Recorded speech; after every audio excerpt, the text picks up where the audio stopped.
It's Wednesday. It is time for the internet's worst rated show. And I'm wearing earphones because Millie has decided to act up again. So I'm kind of hearing myself in the delay. But nevertheless, this is the internet's least watched show, as I've described earlier. This is the BYB Insider, and I'm your host, the big guy. So, a weird week in the BYB, a weird week in fantasy, where a lot of things have happened, and strangely enough, we have a brand new record. We have set a record in our 10 years. Somebody is going into the record books. We're going to find that out in this episode. We're also going to recap week 4 without further ado. You hear the music. It's time to get going. And we're going to start with the Stone Cold Locks and the Foreplay Boys. Jared Taylor looking for his first victory this season. And as we dive inside the box scores, let's take it to Stone Cold. You know, sometimes here on the BYB Insider, we get things a little wrong. Hey, I'm not ashamed to admit it. I'm the first one to go. So by golly, thank you, Jameis Winston, for coming back to the land of reality. 36 points. Nick Chubb, big 88-yard run, plus 3 touchdowns don't hurt. 38 points for him. Chris Carson and Michael Thomas both chipping in with 18, but the rest of the team left it kind of short. And as we shift to the other side with the Foreplay Boys, Moon Rivers comes down with 24 points, but Joe Mixon, we may want to send a search party looking for Joe Mixon and the Bengals offensive line, because neither was to be found. On 10 points. Eckler raking off 29 points. But are his days of fantasy relevance coming to an end? We'll find that out as later weeks roll on. But Kenny Golladay and Cooper Kupp was there as well with big-time points. Delaney Walker left it short, but Tremaine Edmonds and the lowly kicker, Brett Maher, decided to come through, and the Foreplay Boys keep Jared Taylor from the win column, 136.5 to 134.5, and we're going to move on. It's Get Off My Dicka, Beaver Casey, and is it Beaver or Thomas? Anyway, and the 6 Kitties, Larry Dameron's boys. We dive inside the box scores. We got Jared Goff breaking down 20 points, Ezekiel Elliott and James White putting in some decent work, and Mike Evans with 18 points, but Adam Thielen went off the deep end.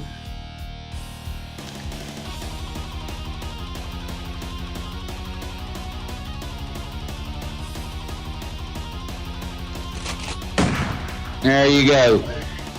Yay! We got things working. One of these days I'll pull off a flawless show when I decide to pre-record this crap again.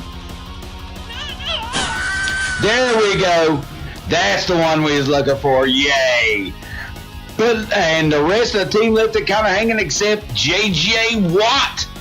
Turned down for Watt, as he used to be known, or still is known, or whatever. We slide over to the Kitty side, and it's Daniel Jones, Alvin Kamara, Josh Jacobs raking down some mediocre scores. Keenan Allen found himself looking on the outside looking in. But Robert Woods, 29.5 points, a rare .5 for an offensive guy.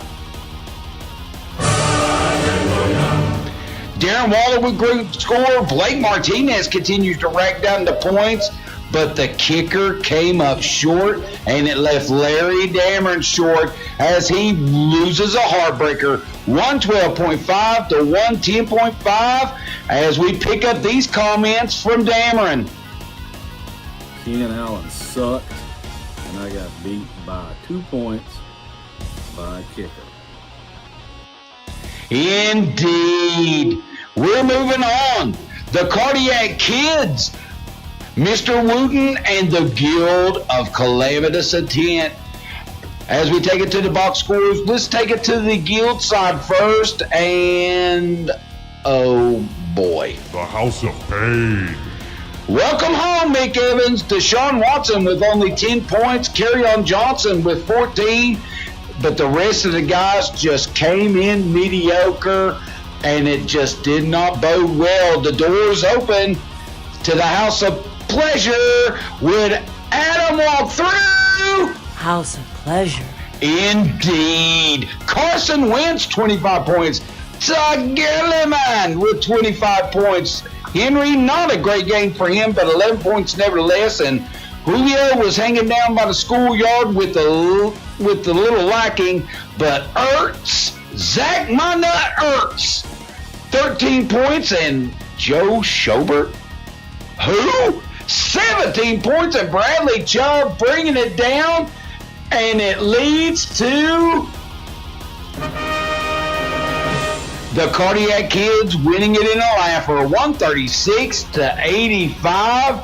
We're moving on. It's Tommy Quick and his 5 limp centimeters, and the Revolution. Dwayne bringing his boys into the fray as we dive inside the box scores. We'll take it on Tommy Quick's side, and Tom Brady. What? 3 points. James Conner finally, though, found fantasy relevance with 26. Marlon Mack, though, no. 3 points. Devontae Adams, though, cranking down 28 points before he limped off into the injury reserve list. And Edelman and Evan Ingram just left it hanging. Would it lead to a victory on the other side? You betcha. Lamar Jackson, 27 points. David Johnson, 21. And Aaron Jones, 17. Sterling Shepard, what a find. Some moron cut him, and good Lord, that dude needs his head examined. 17 points. Jack Doyle with 12 and Jordan Hicks with 16, and it leads to a walk-off for Dwayne Williams and the Revolution. 139.5 to 102.5. We're moving on. It's going to be the A-team, and turn down for what?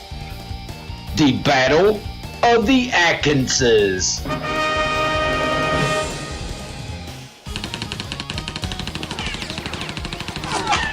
Let's start it off on the A-team side. Jacoby Brissett. You know, there are some of those who might be missing Andrew Luck, but it might be the Colts fans, but it's not the Colts fans in fantasy. 26 points for Jacoby, 34 points out of Christian McCaffrey, yet another. Bye. Mark Ingram, though, kind of left it hanging in that Cleveland game. 8 points, but Chris Godwin, look out. 41 points. Tyler Boyd breaking it down, though, with 6. But Will Dissly, what a play. All aboard. 18 points. Roquan Smith, though, got injured before the game and kind of missed it, and it left the door open, but good. Thomas walked through. No. But Matthew Stafford did crank down 27 points. Dalvin Cook with 18 and Devontae Freeman knocking down 17 points. But it just was not enough as Josh evens up at 2-2, cranking down a 145 to 110.5 victory. And we come to the matchup of the week. It's the defending world champion Detroit Shockmasters and Team Let Me Kick. Let's take it over to the Shockmaster side. Patrick Mahomes throws for 300 but no touchdowns? What? And Sony Michelle is leaving the defending champs crying. Somebody send out a search party for him. But look who comes in to rescue. Darrell Williams. Who? 17 points to third string Kansas City back. The old man, Larry Fitzgerald, kind of looked like it at 9, and DeMarcus Robinson didn't crank down much. But Travis Kelce comes through with 15. Devin Bush, and what can I say about Devin Bush? My heart is all aflutter. Because Devin Bush, folks, he just happens to come from this one place. I don't know. Where could it be?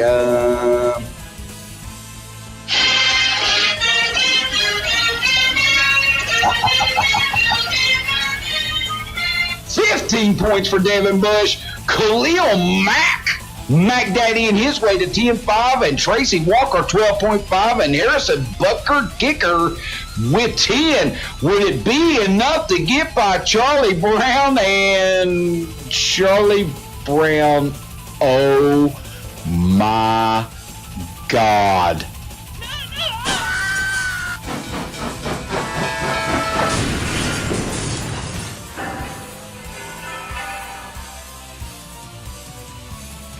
Dak Prescott with only 5 points. Royce Freeman with 8. Adrian Peterson disappearing. Odell Beckham with nothing. And Juju followed suit with only 4s. Jordan Akins, nothing. Bobby Wagner. You know, folks, when your linebacker is leading the way in scores with just 8.5, you're in for a bad week. The House of Pain. It leads to disaster. 119 to 45.5, and that got us thinking, folks. It's time to go to the history books as we open up the BYB record books, and let's look at the records for futility. As we open up the page, we will find that the 6th lowest score is Charlie Brown. At season 7, week 10, he came up with only 55.5 points. And it's Charlie Brown again in season 7 as we look further, here's Mark Muncy, season 8, week 14, with only 54 points. And look who it is again, season 1, week 7, with only 50 points for Mark. As we look at could Charlie Brown's 45.5 be the new number 1? Well, as we turn the page, let's look at the second lowest score ever recorded in BYB history, and that is going to go to Thomas. Season 5, week 16, 49.5 points. And ladies and gentlemen, your new number 1, Charlie Brown, is number 1 in futility with only 45.5 points. So there you go, guys. Another week in the books, and we've added in history. What can you say about that other than wow? So as we dive inside here, we're going to kick it over. Let's go inside the standings, and we're going to break it down. In the NFL division, the Shockmasters now cranking down with a 4-0 record. The Cardiac Kids and the A-Team and Charlie Brown's Let Me Kick is still hanging around 2 games back. As we come down to the XFL side, Jacob still has control, but now finds himself in a tie with the Revolution at 3-1. The Sex Kitties are bringing it up with a 2-2, and then you got Tommy Quick living in the cellar, which he's accustomed to. Hi, Tommy. As we flip it over to the AFL side there, we got Thomas leading the way at 2-2.